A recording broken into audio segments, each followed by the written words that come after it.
Hi, I'm Shelly Johnson. I'm the director of photography on Greyhound, and you're listening to the Go Creative Show. Hey everyone, my name is Ben Consoli. I'm a director and owner of BC Media Productions. And this is the Go Creative Show, a podcast for filmmakers. So today we're talking with Shelly Johnson, ASC. He's the director of photography for Greyhound, the new Tom Hanks movie on Apple TV+. And we cover a lot of things on this episode. You guys are going to love this one because the movie takes place in the middle of the Atlantic Ocean.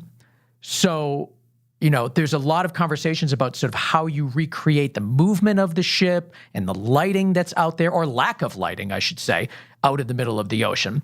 And we also have a discussion about something he sort of terms as camera performance, which I've never really heard camera movement being used in that term. But when you understand his explanation and how he thinks about camera performance, you'll be really fascinated. It's something we've never talked about on the show. And also, how they didn't use green screen in the film. They used white screen, something I've never heard of before. So lots of really new things on this episode that I know you guys are going to absolutely love. And of course, his experience working with Tom Hanks. He has a couple of funny stories in there too. So it's an episode you guys are going to really enjoy, and I'm excited to share it. And it's coming up in just a couple of minutes. But a couple of things I want to mention. We have some offers from just friends of the show. These aren't really sponsors of the show per se, but they're offering things to our audience. OpenReel is a remote production platform that I've been using with my company, BC Media Productions. And it allows you to film people through iPhones, control the camera, upload the files. It's an amazing platform. And you can get 10% off by just using my name, Ben Consoli, or Go Creative Show. So check it out for yourself at openreel.com. And also Soundstripe, which is giving our audience, you guys, 15% off. So if you're looking for royalty-free music for your productions, Soundstripe is a great place to go. I use it all the time, and it has really great music.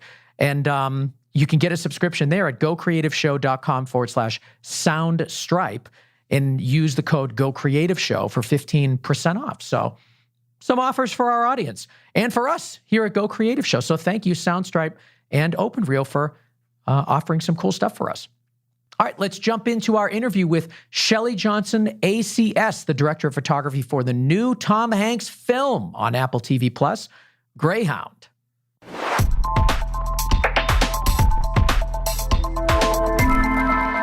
So I'm here with Shelly Johnson, ASC, the director of photography for the new Apple TV+ movie, Greyhound. Shelly, welcome to the Go Creative Show. Thank you very much. I'm happy to be here.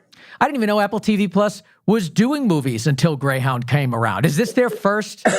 Is this their first feature film? I think so. I think they took the COVID atmosphere and sort of created a place for all these movies that were languishing in empty theaters, and because we were all lined up for a real nice June 12th release, theatrical release, and of course, along comes the mid-March, and just like and so all these movies kind of went by the wayside, and one by one you've seen movies kind of pop up on Netflix and Amazon, and Apple, I think, is wanting to get into more of these types of movies. Yeah. Acquire these more feature big star type of movies. This was a perfect, I think, starting point for them. The movie was done; it was ready. The only thing about it is it's very much shot for the big screen. Which hopefully will translate. From what I can see, it translates pretty well to the biggest screen you could possibly get at home, I guess. The bigger, the better. Yeah, exactly. But quite frankly, I think they were kind of a savior for us, because when you think about what could be happening, where we could be coming out next year during the glut of all the other films that are coming out next year that didn't come out this year, or coming out as early as possible to a bunch of empty theaters and just watching it, not perform very well. I think this is a good way to get what I feel is a good movie in front of people. So I'm all for it. When it all came down that this was going to be the thing, we were kind of halfway through our DI when we got the news, so we had to kind of shift gears because it's a little different workflow to finish for Apple than it is to finish for theatrical. And What's the difference? Well, Apple uses the Dolby Vision HDR master, and we were mastering in P3, which is the theatrical color space you use, and then we make our home versions from our P3 master.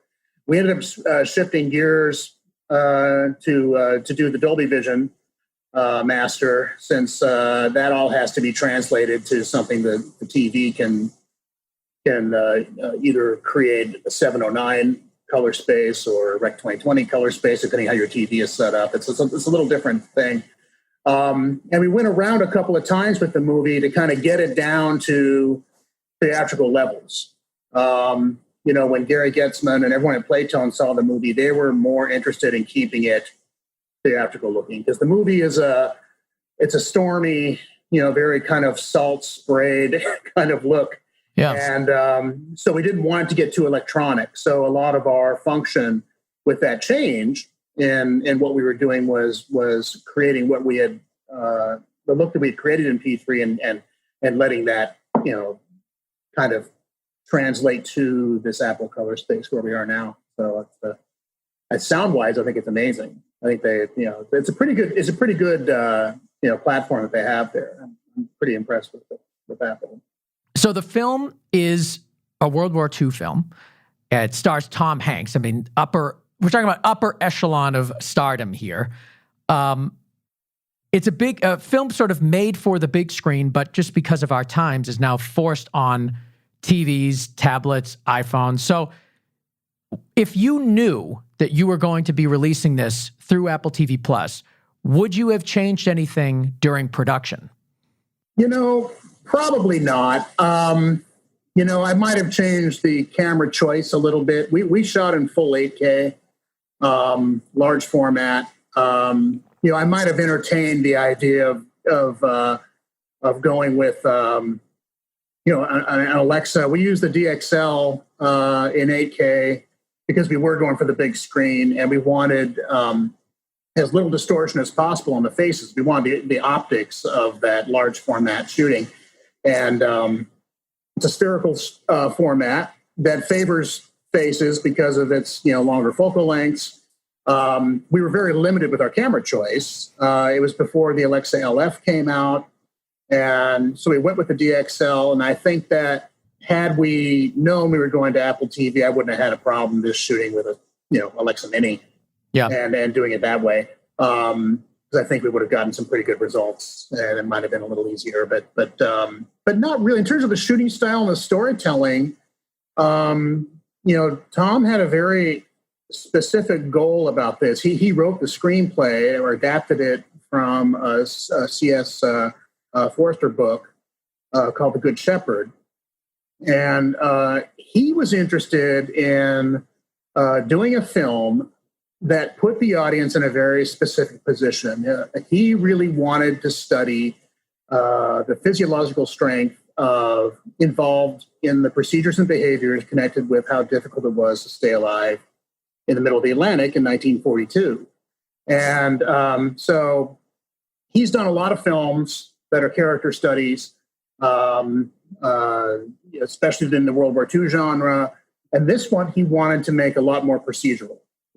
His goal was to put the audience in the pilot house of that destroyer and to kind of make them ask the question, what would I do if I were in these same circumstances? Would I crack under the pressure?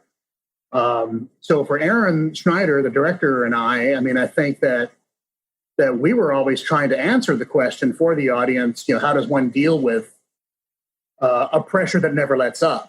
Especially when you have no idea if what you're doing is right. The time that they're in the Black Pit, which is the area of the Atlantic that is between air cover on the east coast of the United States and air cover on the west coast of the UK, they're out of reach of any kind of help, and that's where most of the U-boats were doing their hunting. And so obviously to get all the soldiers and equipment over to Europe, it all had to happen by ship in the 40s, and the ships weren't really all that advanced. So Aaron and I discussed the idea of more or less kind of teaching the audience through this procedural dialogue and this, procedural storytelling, how the ship functioned, how the crew functioned. It was much less of a character study as it was a study of people composed in an experience and people composed in a world and a space. And how do they function under this enormous amount of pressure? Those were at least the storytelling goals. I remember we had a conversation early with Tom during prep, and he said something very interesting, which was, he said, people essentially have 3 days to affect their place in the world. They have yesterday, today, and tomorrow. And to me, it's no coincidence that the main character and his crew are working toward a common goal of survival in a story that takes place over a 3-day period, where that sort of simple truth can play out. So, the thematic goals were rather simple in that way. We weren't looking for a complex character study or an interlacing of all these personalities or wanting to know their backstories. It was much more giving a place for the audience to stand in the middle of this, kind of warscape, and so it was important that once the movie starts, it maintain a pace, it maintain a very authentic procedural nature. We give the audience enough context and enough situational awareness to appreciate what the crew is going through. And hopefully when they get to the end of the journey, they're as exhausted as the ship's crew. If they aren't exhausted, they're at least entertained, But those were the storytelling goals going in, which is very different than most movies. And I was very intrigued by this. And for Tom Hanks, he was looking at it as more or less an experiment. And for him, it was sort of like the missing link of all the World War II movies he's done. He hadn't seen this before. And, because the Atlantic theater there's little that's really written about it or known about it. It was a very treacherous and dangerous place. It was cold, it was wet, it was dreary, and extremely dangerous. And there was incredible loss of life there. And so that's the story that he wanted to tell was that procedural and experiential type of story, authentic story. Yeah. Well, I want to talk about, first of all, your involvement in working on this project. How did you first, how did you first get involved in the project? Were you approached directly from production, or did you have to pitch yourself against other DPs, or how did it work? Yeah, as far as I know, I was pitching myself. Aaron Schneider gave me a call and wanted me to come in for it. He didn't just straight up offer it to me. He wanted me to interview for it. So he must have been looking at other people. This project had been in the wind for years. So I wouldn't be surprised to learn if there were even other DPs involved with it in early iterations of what it was that ended up getting, not produced. How long were you hearing about it before it happened? Well, I didn't know about the project myself before that, but I learned about its pedigree after I was on it, how long it had been around. Because Tom had written the thing 10 years ago, and his first idea was to get it done as a feature, and it didn't really price out to a studio. It wasn't something that a studio was going to do. It was too expensive. And so he looked into getting it done as like an HBO type of limited series, like The Pacific or Band of Brothers, something like that. And it didn't price out there either. It was still kind of too expensive. These ocean-going movies are just expensive, little mothers. And so he decided, I'm going to go independent. If I can find the right director who can figure out how to do it, then I'll do that. And along came Aaron Schneider, and Aaron kind of pitched this idea. He figured out the movement of the ship and how we can kind of create that movement with the camera and with motion maps that he personally could design based on ocean movement and how a destroyer moves through the ocean, and hopefully put our ships on ocean plates. So that's how Aaron got involved. I knew Aaron from the ASC because Aaron is a former cinematographer, and Oh, wow. in fact, quite a good one, and one that I really admired. And so we had met at the ASC and talked. We definitely knew who each other was. We were on each other's radar, but never really had much of a social life. I mean, in the 15 years, we maybe talked for an hour.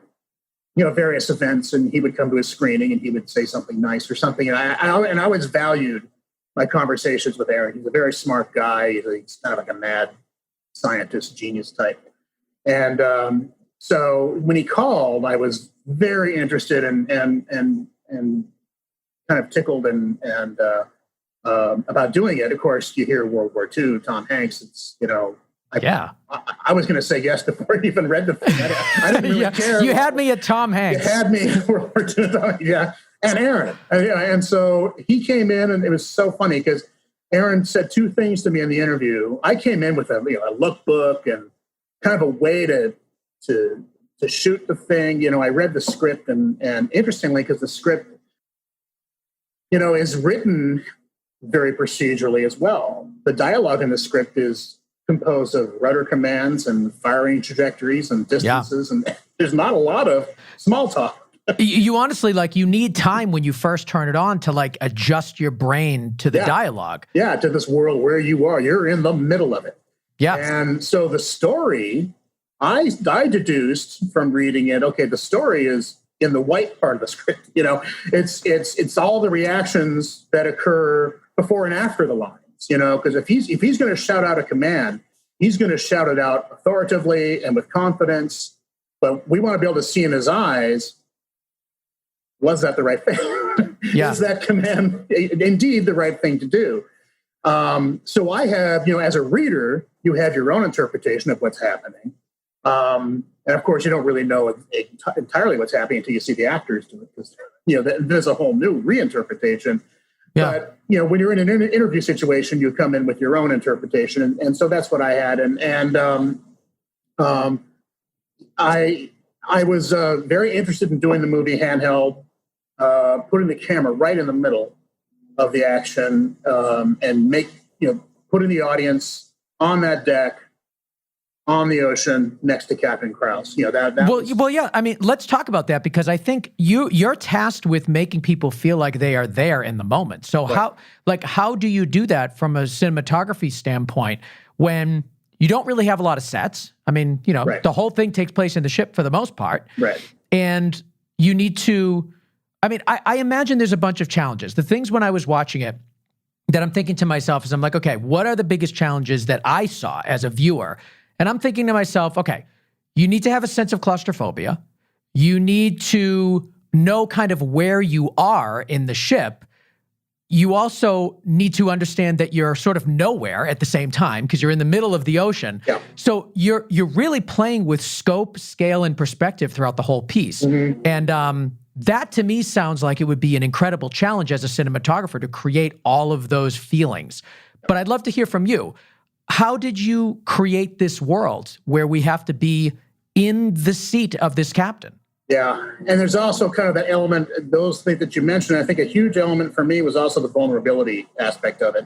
Yes, when you consider they're out in the middle of the ocean, they're floating on the there's no cover.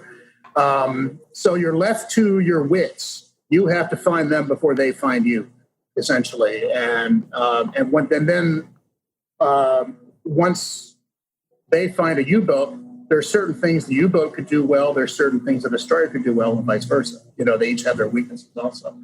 So, part of my discussions with Aaron was teaching the audience how these machines function, the scale of where they are in this open space.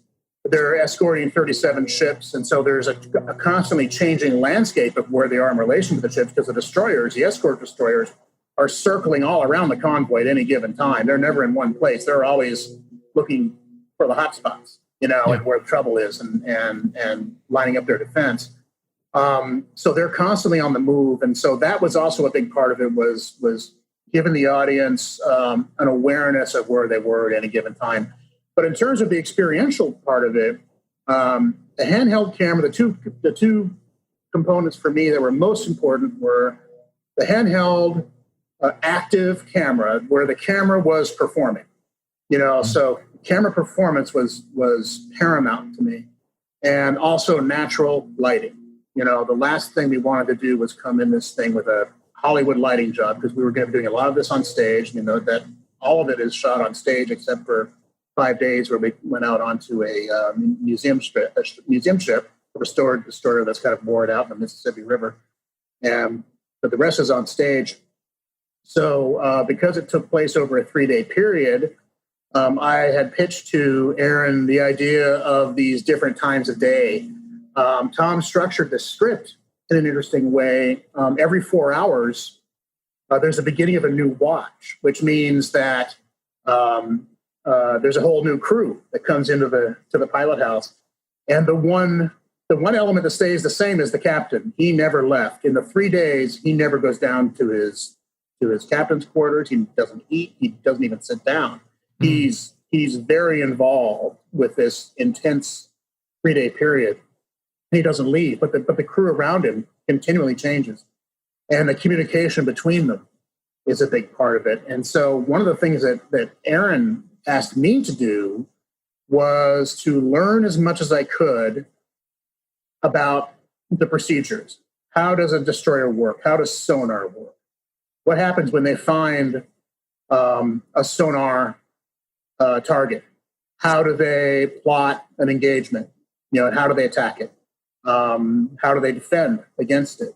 What is their strategy? And how does all that happen in a ship? What is the chain of communication that happens that starts in the bridge or the lookout to the captain, down to the combat information center, back up to the bridge, and then back to commands to direct the ship and fire and do all that. And there's constant for them. There was constant fear of kind of running out of their ammunition, running out of depth charges. They have to monitor their fuel. There's so much going on. So having all of that happen at once was big. So you're talking about layers and layers and layers of information. And what it came down to was these rehearsal periods, because we could only interpret what we could interpret as a reader until we saw the entire crew there. And we did our rehearsals with everybody. And then, so that pilot house might have 14 people in it. So all 14 people, whether they had lines or not, were there. And because the communication, the looks, the reactions, what happens when Krause had to go, in one door through the pilot house, out the other. He had to kind of, wiggle his way through 8 people to do that, because they're all wearing their K-pop vests and their helmets and stuff. Yeah. And so we needed to see what those obstacles were. And we wanted the camera to experience those same obstacles. So I had 2 extremely good, venerable operators, Don Devine and George Billinger, who carried this movie on their backs, quite literally. And they figured out the camera performance. I could say very few words to them, and then they could go. And it was a type of thing where every take was a little different. Aaron and I would watch the monitor, and we'd see something happen. And so much of the telling of that story had to deal with reacting to what we were seeing right now. There were certain things we could plan for, and I got that out of the way. The lighting presets, things like that. I got as much out of the way as I could so I could clear my head, because I knew this whole story was going to be about reacting to what was happening in front of us. So I needed to have the full bandwidth of my brain focused on what was happening in front of us. Yeah. And all of us would see different things.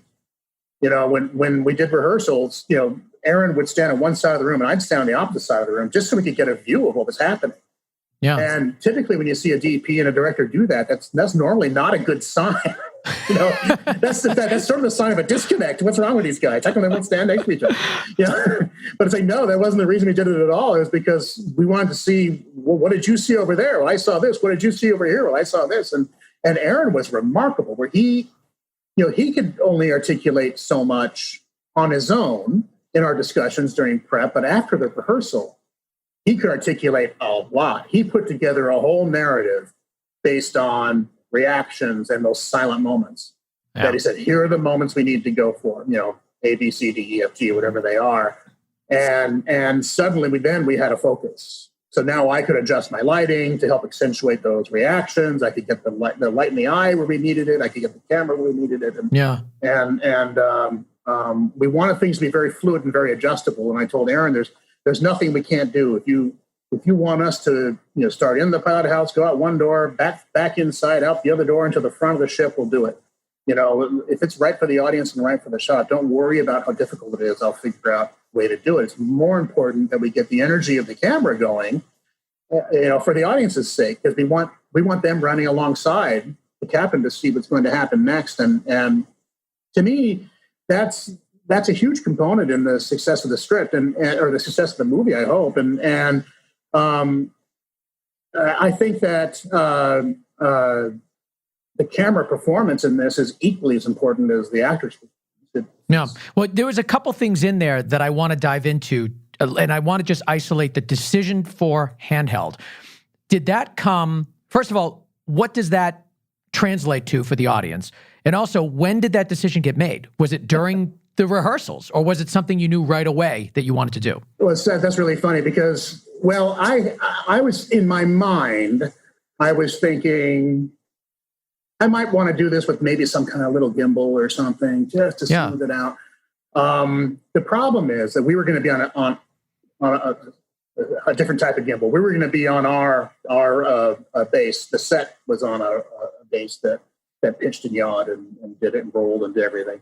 So we were simulating the movement of the ship on a gimbal on set. So the set was 14 feet above the stage floor, and we were kind of hovering there in the middle of the stage and shooting our movie. And we were surrounded by our screens, and we did it all with white screen. So I had all reflective light, and all the colors that could come in were coming from a very natural angle.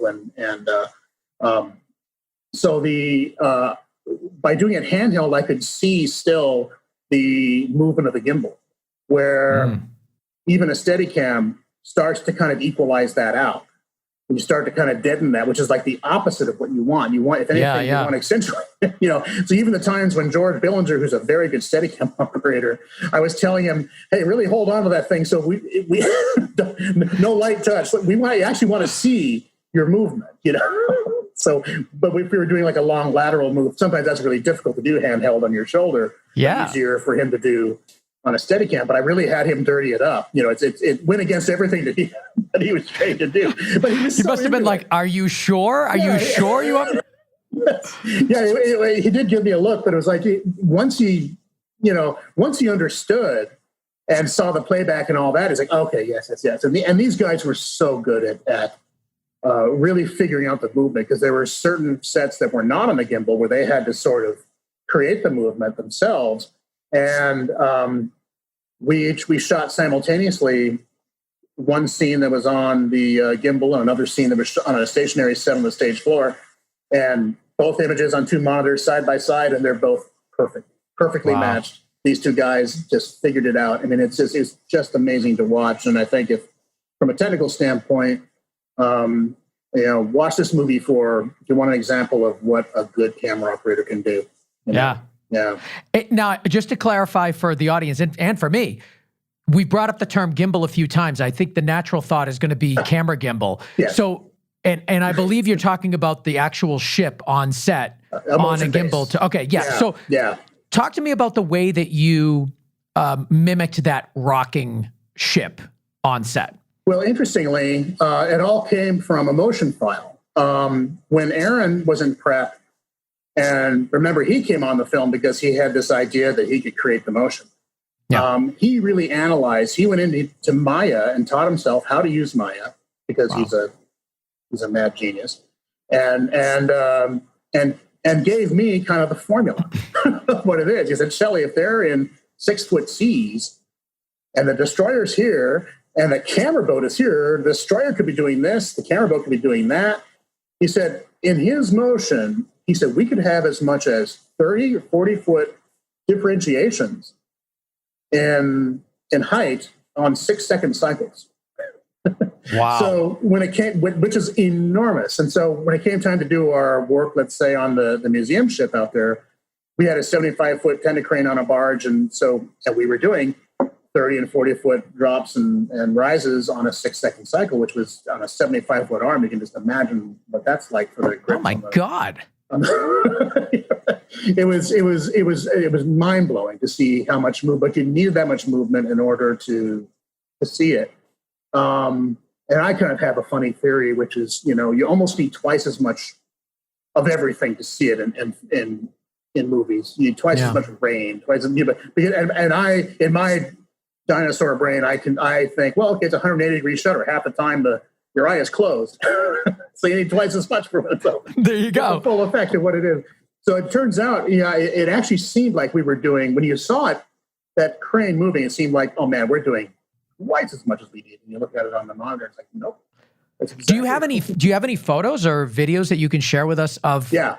I do. I would love to have that and share that with the audience. That'd be so cool to see. Yeah. All right. So I just want to make sure I'm like trying to visualize it as we go. So when you're doing the exteriors, you've got the ship itself moving around.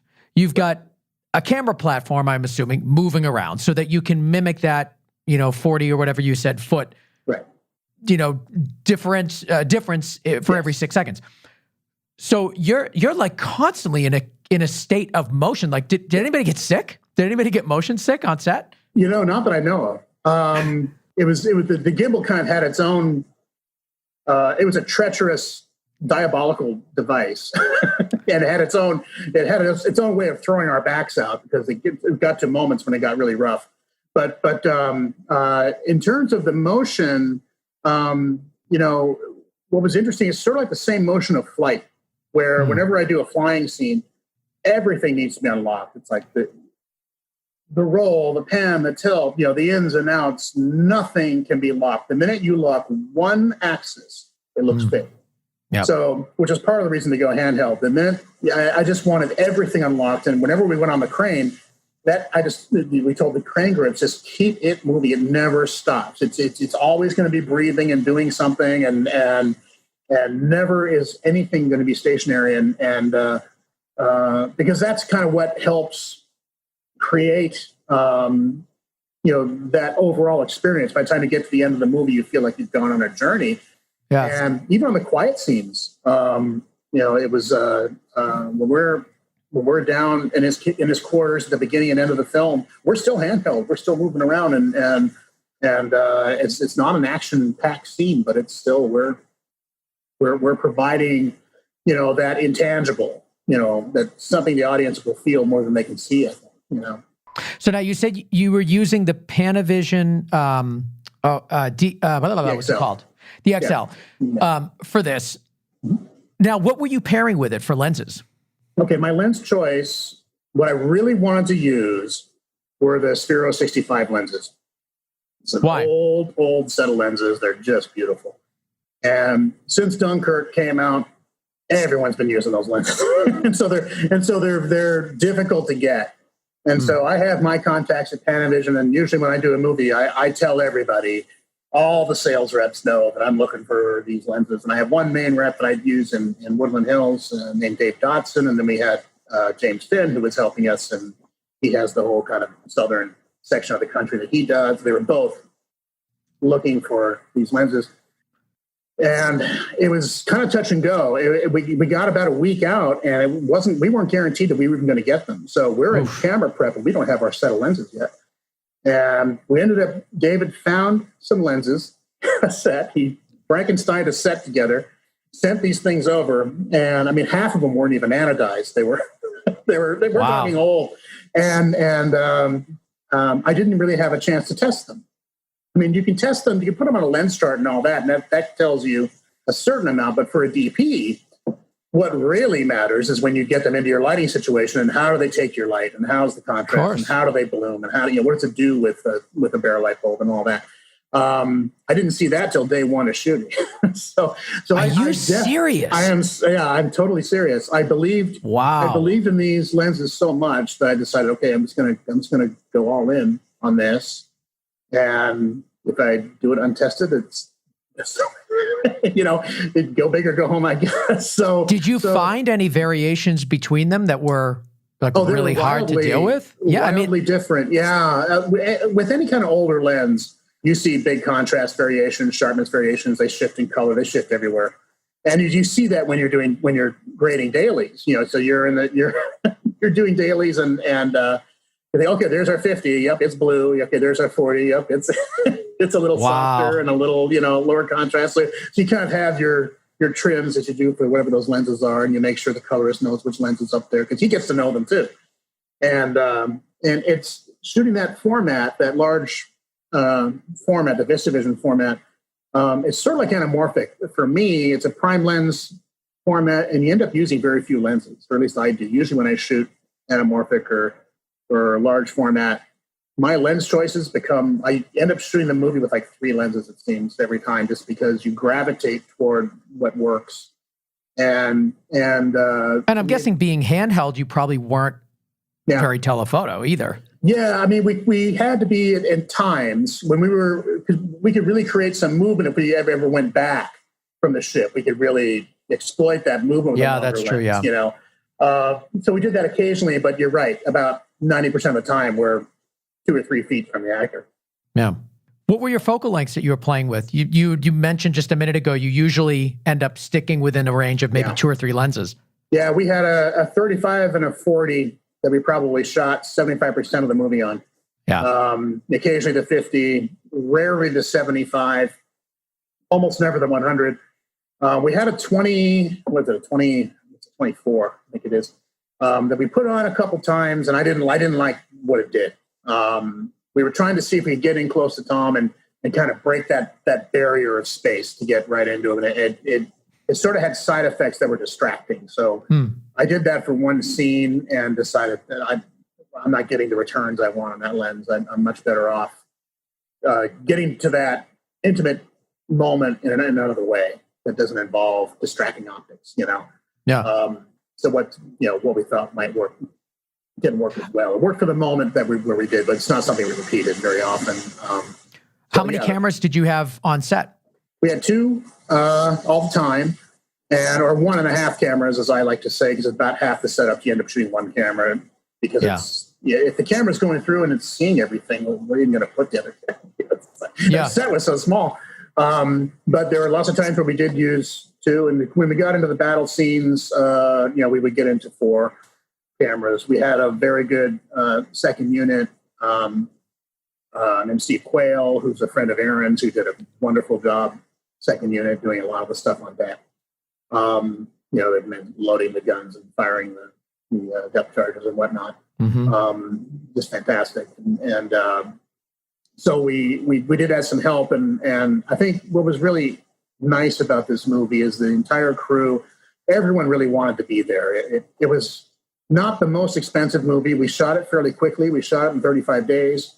So it was not like we were there for 12 weeks or 14 weeks. We were there for 7 weeks, so we had to shoot fast and, kind of make a commitment to what we saw and go.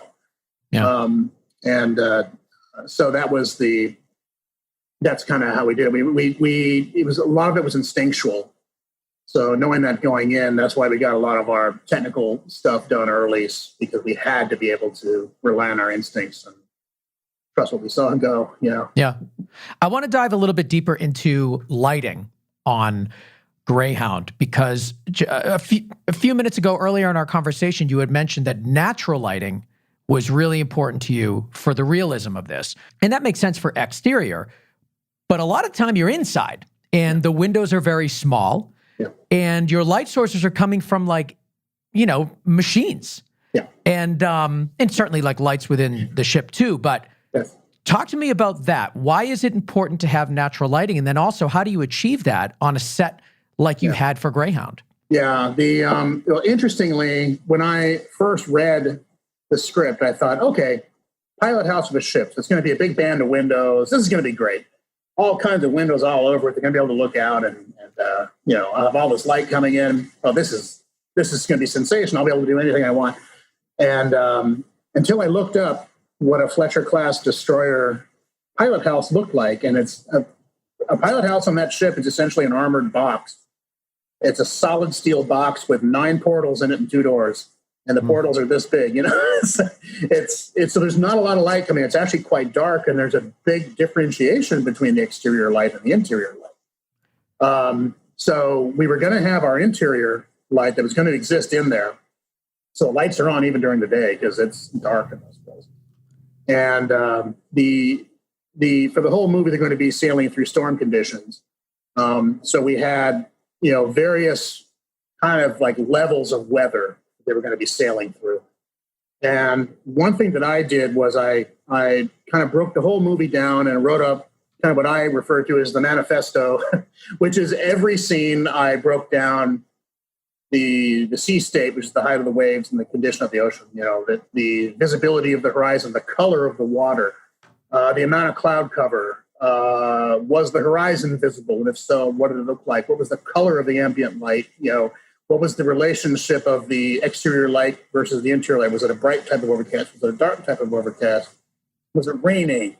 And I did this for every scene. The colors, how blue was dawn, how gray was dusk, how, I would kind of assign values to all of these. And more or less author, I think, the final look of the movie, because we didn't go to sea.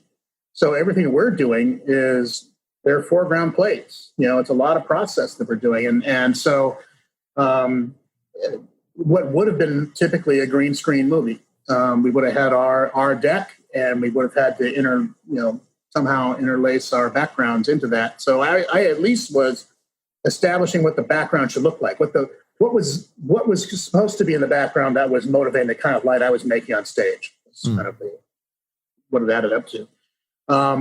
Because we're on a gimbal, we're doing a lot of this side to side.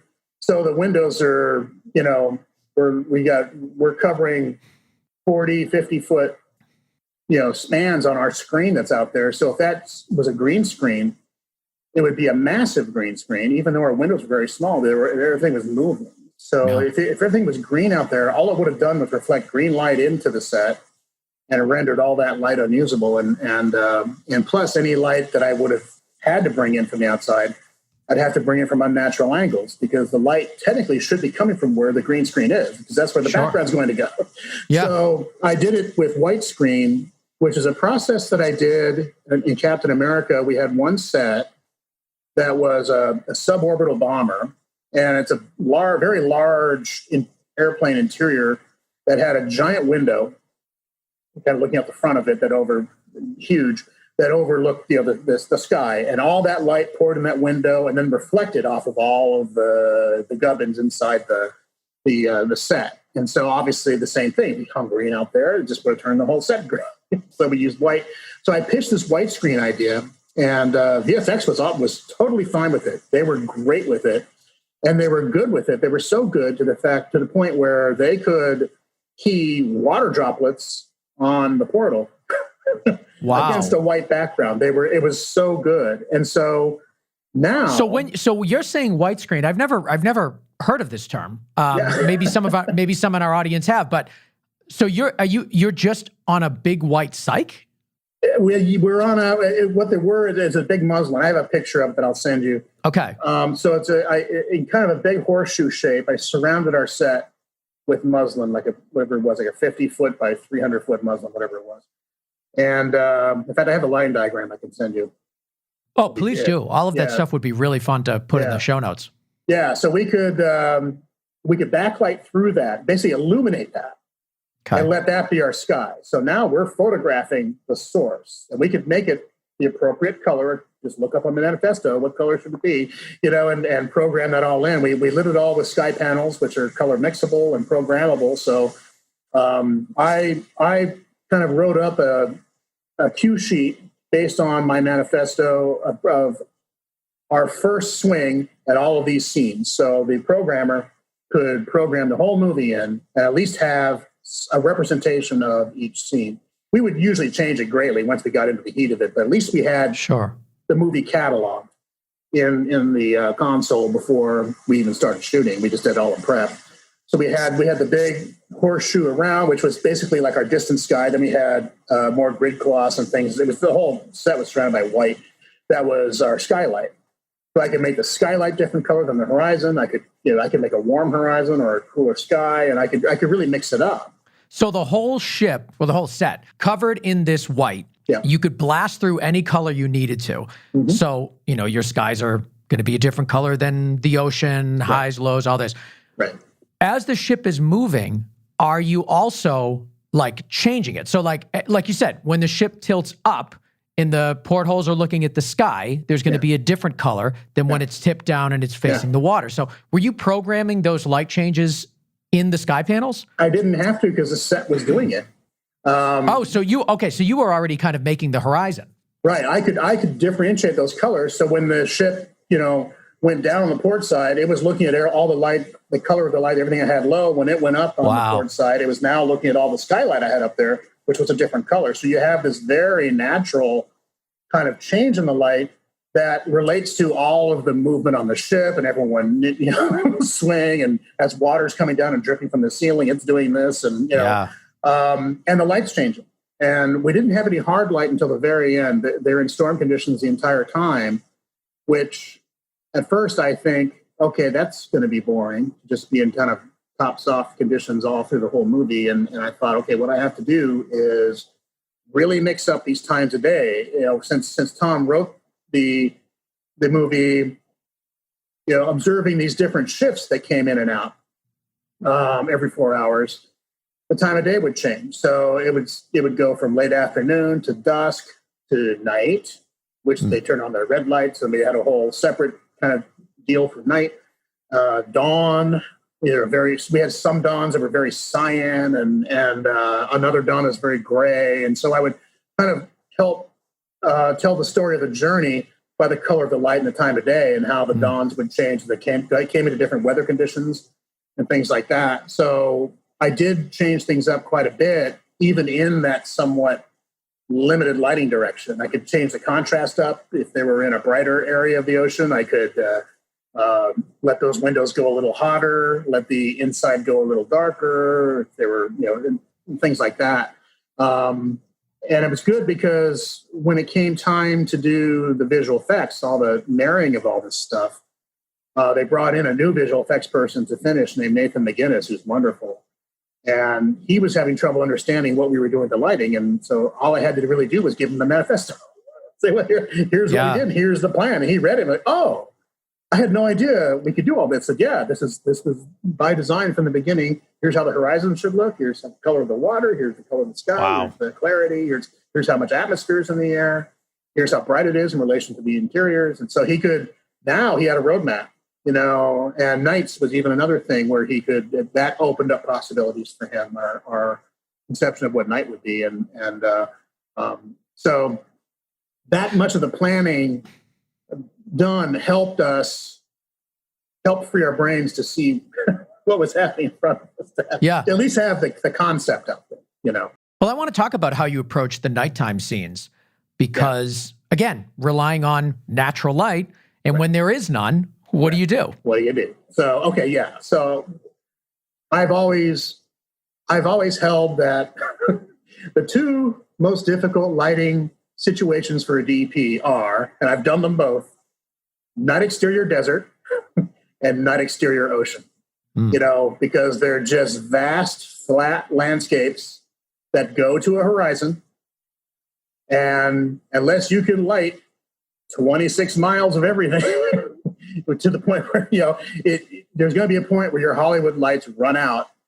And the minute that happens, you're now looking very, very fake. You're now looking artificially lit. And you can't light by the moon because there's a storm going on. There's a storm going on. I can't establish moonlight. So I came up with a fundamental plan. Oh, another interesting condition was Aaron was very, very keen on keeping the distances appropriate. So in other words, if there's a ship that blows up that's 2 miles away, well, that's a dot on the horizon. That's pretty small if you're looking at an explosion. And he said, how do you propose that we make an explosion look big when it's 2 miles away? we can't shoot it closer. I don't want to make it look like they're 600 yards away. I want to make it look like they're 2 miles away. So one of my fixes was, well, at night, let's have them sail into atmosphere. Let's have them sail into spray, so that when it blows up, not only is it lighting the actual explosion, but it's lighting the air around the explosion, which is making that now look bigger. It's making it much more of it's an atmospheric event now. That's instead smart, of just a dot on the ocean, which sort of opened the door to, okay, if there's atmosphere out there, that now opens up the shadows, and now we can sort of see what the other people are seeing, because we're supposed to be able to see other ships, and we're supposed to be able to see the horizon, which in the ocean doesn't really happen. Our visual effects crew went out and shot some plates on the ocean, and they came back with reports saying, at night, it's ink black. It's black. And they were trying to get me to kind of agree to make our nights ink black. And I said, we just can't do that. There's way too much that needs to happen in frame. We have to be able to see. And yes, I know it's not real. I know that in all practice, it is inky black out there. But I said, here's how I'm looking at it, is if we're at night and we're inside the pilot house, we have our red lights on, our eyes are opened up. Those lights have trained our eyes to fully open, so that when we walk out on deck, we can see much more than we thought we could see.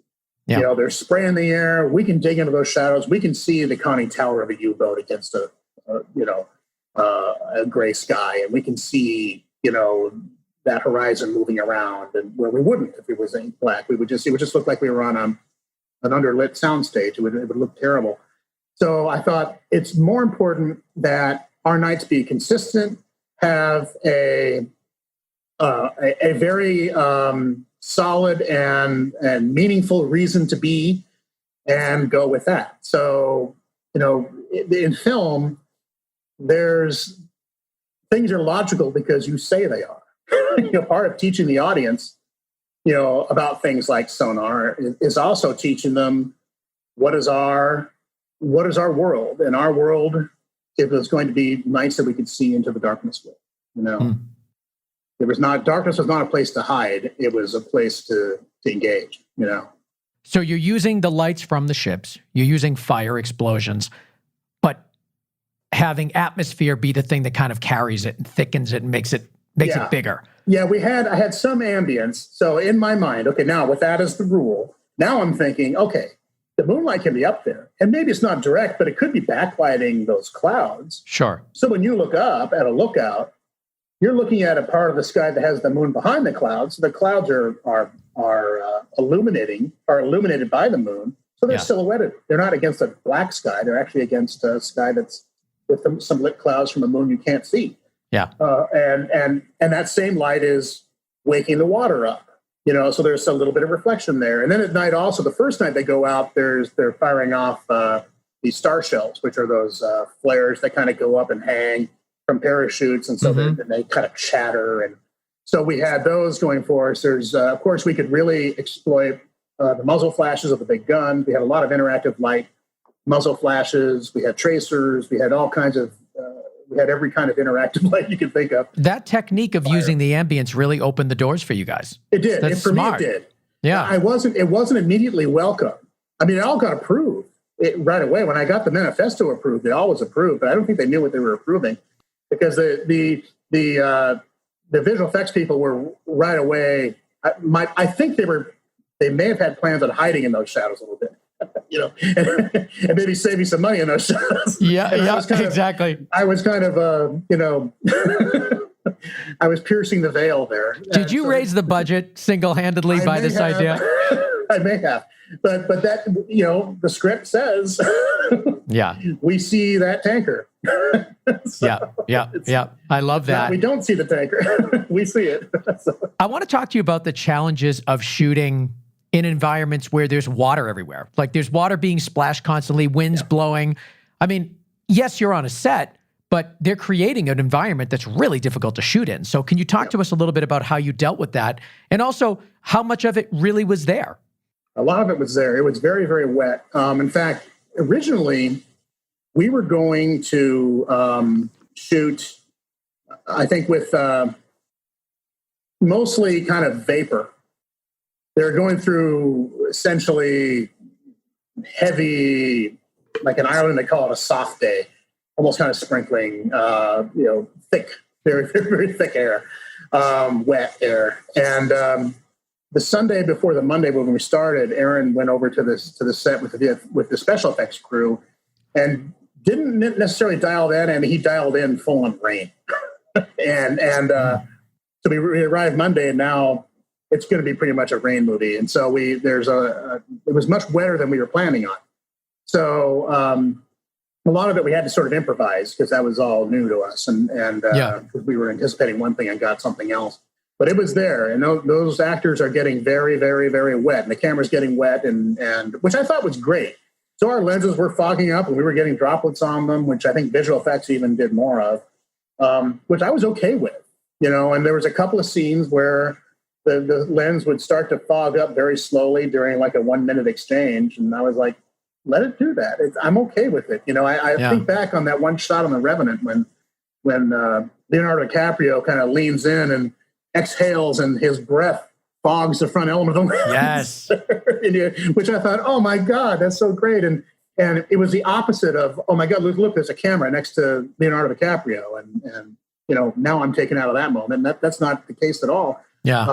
To me, it said something about the environment. And if the camera can look like it's also desperate to make the shot, it's as desperate to make the shot as they are desperate to sink that U-boat. Then we might be saying something, for the audience. And when you're dealing with actual water, it almost really was desperate. Yeah, that's a really interesting way to phrase it. You want the camera, and you mentioned a couple times, this seems like a theme for you, at least in this film, is you wanted the camera to be a real participant in the story. Yeah.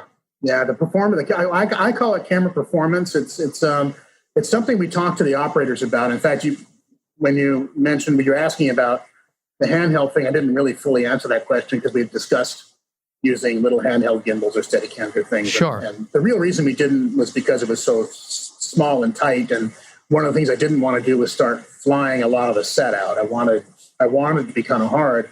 So in my mind, I was thinking, this is just going to have to be handheld. I didn't necessarily say that to the operators up front because I didn't want them to quit. I didn't want them to kind of just to think, oh my God, I'm going to handhold this entire movie. I might want to look for an easier movie to do than this one. And even though they wouldn't have, but I didn't want to say it until I knew that was the solution. And once they saw the set, they kind of told it to me. They told me, it's like, well, what's your plan here? To do all the handhelds? I said, yeah, that's pretty much it.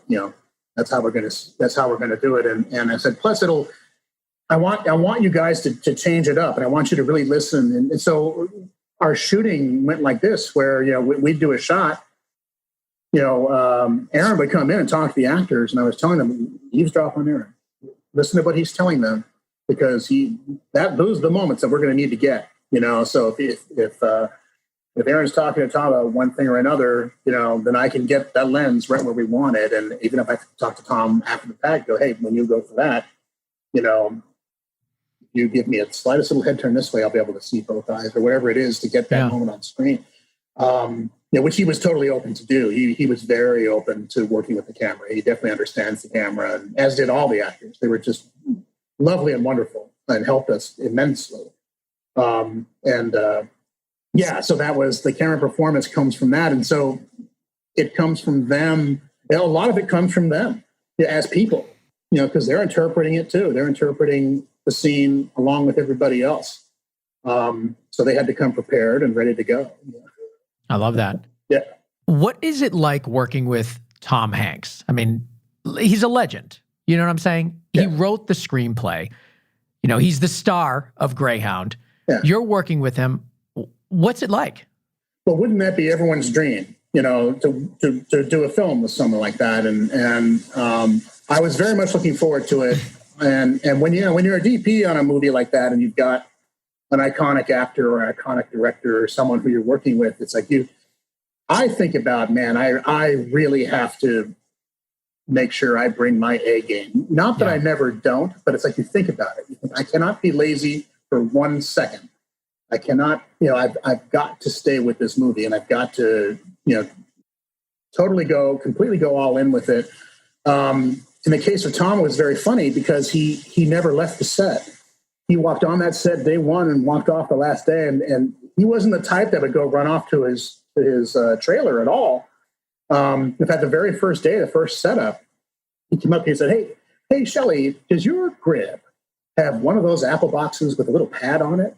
I said, yeah, sure. He said, well, do you think you could bring that up for me? Because I'll just sit here in the corner.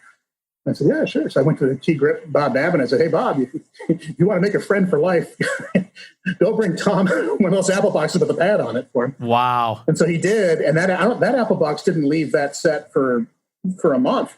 I mean, I think it's a few shots with it in there. Because whenever we called cut, new setup, Tom would just go to the corner. He would just lean back on the set and close his eyes. And we'd be working he has his own stand-in that would help us. And so we'd be working with the stand-in. And the stand-in would whisper to me, don't think for a minute that he's sleeping. He's listening. He said, oh, I know. I know. That's awesome. And so we'd be working. He'd be at the squawk box. And I would be working with the stand-in, John. I would ask John, I said, if we have Tom just look down, we'll get that interactive light in his eyes. Do you think he would do that for us? And then you hear Tom from the corner, what do you want me to do? Oh my God. And he'd walk over and I said, well, Tom, here's a situation. It's like, if you look down for this, we'll get that glint in the eye for this moment. Yeah, sure. Yeah. They'd go back and sit down. Wow. He was wonderful. He gave us everything we could possibly want. He's extremely generous and understands exactly what the camera needs and kind of what the camera crew needs, and is very patient with us. And interestingly, he plays a song at the beginning of every day. He goes to the sound department and he brings a song to play over the loudspeakers. Really? Every day, every morning, there's a different song. And so all our songs were like Navy themed songs, pop songs or folk songs or whatever they were, but they all had some kind of Navy or ship theme. Just to kind of like pump up the crew for the day? Just to get everyone ready for the day. Yep. No way. We're on the clock, and here's the song. Here's the day's song. And every day, so he brought in 35 songs. Different song that he personally did and gave to the people. And wow. Yeah. And it got to the point where our console operators were even doing little light shows to them. They could improvise because we had sky panels up there to do anything. So they could do all kinds of interesting light shows during our song. Oh my God. Song. Yeah. So he's all about creating a camaraderie and creating energy. On top of it, he wrote the script, he's producing it, his company was producing it. Sure. He's in it and he wants that spirit of that creative spirit to be a big part of the filmmaking experience, and so he sets the tone. He leaves after 12 hours, you better plan your day accordingly, because he does insist on having his time off, and so you do. Yeah. You take that very seriously and take care of him and treat him like a movie star, and he's very, very good. And what's interesting is when you watch him, and I did a film like with Tommy Lee Jones, he was kind of similar, where you're watching them on the set and you're watching them perform, and you swear they're not doing enough. There's performances are so subtle that you're almost missing it to the naked eye, but the camera's seen. He's so good. Those guys are so good at just putting the performance where the lens is. Yeah. And the subtlety and the layers are there. And then you see him in the movie and it's like, oh my God, how did he do this? It's just amazing. He's That's very interesting. smart. Like you are wanting and expecting more when you're behind the camera, because you're active. You're like in the scene, but when you're watching it, it doesn't need to be that big. And who am I to judge? This is more of an observation from me, because that's not even my table at all. But it's something I see with really good actors, is that subtlety. There's that point where you almost lose it to the naked eye, but the lens sees it. Yeah. And they work on that fine line, which is, very, very fun to watch. When you're talking about people who are masters of what they do. And so that's beautiful to see. someone who's that good work that way. I love that. And our last question is from Instagram, and it's not about Greyhound, because although it's out now, as of the time, well, it's out at the time anybody's listening to this interview. At this moment, it's not out. I got to see it. Thank you, Apple TV Plus, for giving me a screener to the film. But this one's actually about Jurassic Park 3, which is also a movie that you've lensed. And it's from Jurassic Prince on Instagram, so clearly Jurassic Park fan. Wants to know, what shot are you most proud of in Jurassic Park 3? So you have to take us back to, 2000? You probably shot that? 20 years ago. 20 years ago. Hey, I'm sure that the shot you're most proud of is probably still in your head somewhere, or maybe not. I can think of a sequence. The Toronto, there's a sequence in that movie that's sort of the centerpiece, where they go into this, they don't know they're inside this pteranodon cage because it's all kind of fogged in until the fog clears and they realize where they are. And the pteranodon picks one of them up and flies off, and they have to kind of chase after it. And they're in a very large canyon, and then they end up kind of chasing their way down to the bottom of the canyon where there's some water down there. That sequence I like a lot. It's one that was difficult to shoot and very intricate, and had its many, many pieces. It was this kind of sequence that was in just a 1,000 pieces until the very end, and then it all kind of came together, which feels good when you have a sequence that turns out like that. Some of the night stuff I'm very, very happy with. It's hard to picture one shot. When you work with Joe Johnston, it's like it was a long time ago. It was a long time ago, and we did a lot of those, kind of like Greyhound, where we did a lot of the interiors. The day exteriors were on stage. So we lit that jungle and all that to mimic daylight, because they needed the control and they couldn't bring the Spinosaurus out anyplace else. So anytime you see the Spinosaurus, he's on stage. And so it was there was a lot going on. Like when you say Greyhound was sort of like one set, one thing that you sort of make a changing thing. Jurassic was the opposite of that. It was 100 things that you needed to make different things, I guess, but it was fun to do. It was the first movie I did with Joe. It was kind of my first real big break in doing these types of movies. Yeah. So similar kind of theme, where you go all in and you give it everything you've got, because you really want the movie to do well. You want particularly your performance in the movie to be a good, something that's an identifier for the movie, hopefully, and serves the movie well. The storytelling side of it, and so that was definitely a huge opportunity to really do something. So we didn't get a specific shot, but we do appreciate the question, Jurassic I'll Prince. work on it. Exactly. It was. I should have warned you that was coming, because I cannot believe that movie is 20 years ago. That is sick. 20 years. Oh my God. If I think of one, I'll send one to you. What isn't 20? Yeah, good. What isn't 20 years old? Not even a day old yet, is Greyhound on Apple TV Plus, which is available now. You guys can head over to Apple TV Plus. Basically, I think they're giving Apple TV Plus away for free for anybody that bought Apple devices. So you probably already have it. Even if you don't know you did, you probably already have the service. And if you don't, Greyhound is certainly one of many reasons to purchase it and check it out for yourself. So Shelly Johnson, ASC, thank you so much for being on Go Creative Show. Thank you so much. I appreciate it. All right, I want to thank Shelly Johnson, ASC, for coming on the show and talking about his work on Greyhound. And I learned a lot of new techniques in there, a lot of new kind of philosophies in cinematography that we've never covered on the show. So that was exciting. And thank you, Shelly, for bringing that to us. I also want to thank our producer, Connor Crosby, for making it all happen behind the scenes. You can find him at ignitionvisuals.com. And of course, Matt Russell for mixing and mastering and making the show sound so good. You can find him at gainstructure.com and on Twitter at gainstructure.